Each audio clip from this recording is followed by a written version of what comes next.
Children who struggle with ADHD can be so frustrating. One minute they're doing their homework, the next thing they're bugging their brother and sister, the next thing they're in their room rummaging for their favorite toy that they haven't found in 6 months, and then all of a sudden they're at their feet just bothering you because they're hungry or they're whining about something. If this sounds like you or your life, watch till the end of this video to find out how to calm your ADHD child. Hey, I'm Dr. Sam McDonald, brain health expert, helping you rewire your brain so you can live a better life.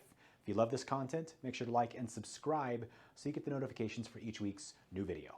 So when it comes to understanding how to calm down an ADHD child, there's really two schools of thought.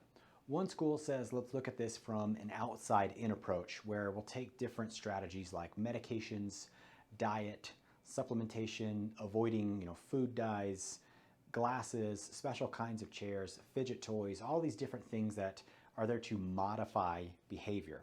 And yes, I'm a big proponent of making sure your child is getting a nutrient-rich diet, making sure they're getting their green leafies and all these other things. That's all very, very important for optimal health. But what has been proven and shown through the research and our clinical experience is that what's a better, more effective solution is looking at what's called an inside-out approach. And this looks at how the nervous system is actually functioning and addressing these dysfunctional neurological patterns so that we can have the best clinical outcomes, both short-term and long-term.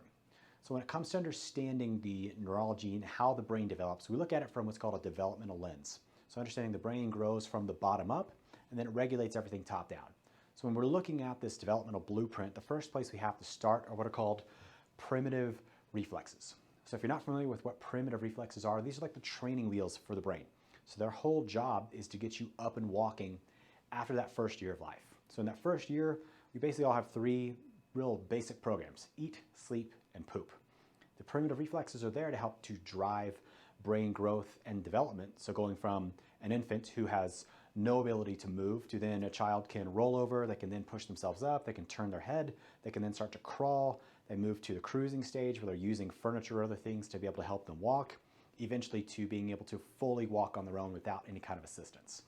After that first year of life, these reflexes are then shut off. The brain has upgraded the software, so to speak, to then shut these reflexes off so that we can then do more advanced functions. Why this is really important is because primitive reflexes help us look at the brain and see, does the brain age match the chronological age?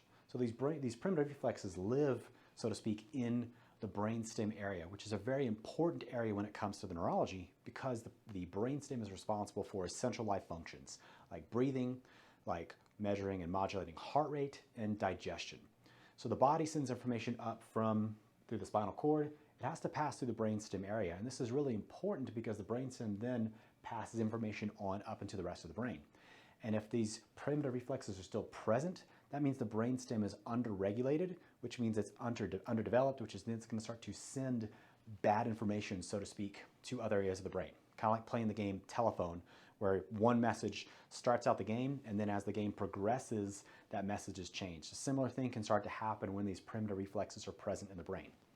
Why this is also really critical is because what we see with these other two areas that we'll talk about is when these primitive reflexes are present, the parasympathetic or resting and relaxation, the chill mode part of the nervous system is often underdeveloped because it really lives in that area.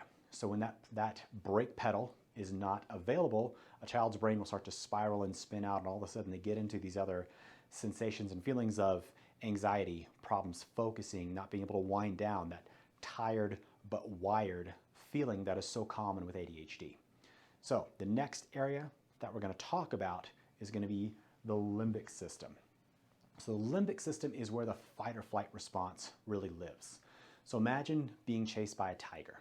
That's exactly what the limbic system is responsible for. It is our survival mechanism, it's our fight or flight response. The limbic system is also our emotional brain. So if you've ever had a fight with a significant other and maybe you say something that you didn't really mean or that you regret later, that's you living from this limbic system, this emotional brain center area. You're not acting from your higher best self knowing that, hey, maybe I shouldn't say this or I shouldn't do this action. You're living from that emotional center. And so children that struggle with ADHD will often be living from this limbic system, this emotional center area where they're just looking to try and get some of these basic needs met, which is where the acting out or the poor choices or the inability to just keep still can really come from, because their brain is in this really heightened stress state. So imagine, how well could you focus if you felt like that you're being chased by a tiger? Probably not very well. So that's where this brain, and that's where their brain is really living from, is that limbic system fight or flight mode. So the final area that we need to talk about when it comes to how to calm down an ADHD child is the prefrontal cortex, specifically the right side of that prefrontal cortex. So if you took your brain and split it right down the middle, we have a left hemisphere, we have a right hemisphere. We're going to be mainly talking about the right hemisphere and that right prefrontal cortex, that very front part of the brain that's right behind your eyebrows. So this area is really important because this is what's called our executive centers of our brain, and this is where our judgment, our inhibition, our rational thought, and our focus and attention really live. So if you think about a child who has ADHD, they don't focus very well. Well, the question is why? Well, mainly because the right side of our brain and that right prefrontal cortex is responsible for what's called long-term non-reward driven attention. So imagine having to sit in a classroom and listen to a teacher who's lecturing about something, and you have to be able to pay attention and find those really important key points that they want you to know that are going to be on the test for later. So that is what's happening in the right side of the brain. The left side of the brain is responsible for what's called short-term reward-driven attention. So think of like anything on your cell phone, anytime you get a notification or a ding or anything like that, that is going to drive that left brain pathway, which is that short-term, boom, I get a reward because something happened. Video games also fire this left side, not the right side. So when a child who struggles with ADHD has problems focusing and things like that, with focus and attention, that's more right-sided brain. This is also really important because the right side of our prefrontal cortex inhibits or shuts off that limbic system that I talked about. So that's going to start to shut off that fight or flight response, and again, give them the proper perception of their environment where they say, hey, my school classroom is a safe place. There's no danger here. I can focus on what's happening with the teacher, not be distracted by all these other things. It can filter out the rest of the environment so they can hone in on what the teacher is talking about or the person or thing that they need to pay attention to. It also is going to suppress some of these primitive reflexes that exist in the brainstem because it's developed enough in order to shut those programs off and again, be able to give us that rational thought or that judgment or inhibition of poor behaviors. Again, an ADHD kid is usually not a bad kid. Their neurology is just perceiving their environment in a distorted way, and they don't have these filters or these inhibitions to say, hey, maybe I shouldn't say this, or I shouldn't blurt out the answer in class, or I should know to read the room and keep myself quiet. So that prefrontal cortex is very, very important, the right side especially, when it comes to modulating this behavior and keeping everything under control. So an obvious question that comes up with ADHD is, if my child is hyperactive or hyper, how come I'm giving them a stimulant which seems to help them calm down and focus? The main reason for that is because this right prefrontal cortex is actually hypo-functioning or under-functioning, or actually has too much slow brainwave activity when we look at it. And that stimulant is going to help to perk that side of the brain up to help them get to focus. Again, think of tired and wired. That's really what's happening in that right prefrontal cortex.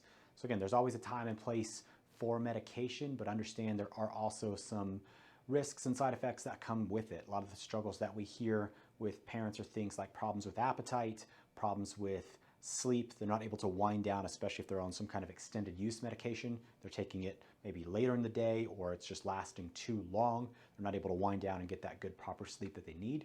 It's suppressing appetite, so maybe they're behind on their growth curves, or they're not getting enough good nutrients in their body to grow and develop.